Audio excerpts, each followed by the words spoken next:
এক, পাঁচ, এক, চার,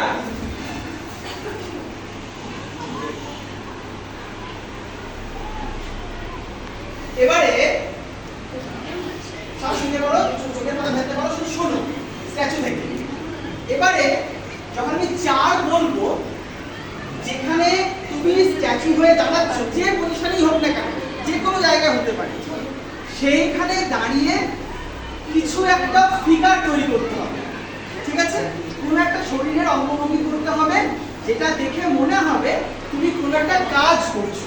আমাকে যাতে জিজ্ঞাসা করতে না হয় যে তুমি কি কাজ করছো, তোমার শরীরের শারীরিক ভঙ্গিমা দেখে আমি বুঝতে পারবো তুমি এই কাজটা করছো। আমি উদাহরণ দেওয়ার জন্য বলছি, কেউ লিখছে, কেউ পড়ছে, কেউ কাপড় জামা কাচ্ছে, কেউ বাসন মাজছে, সকালে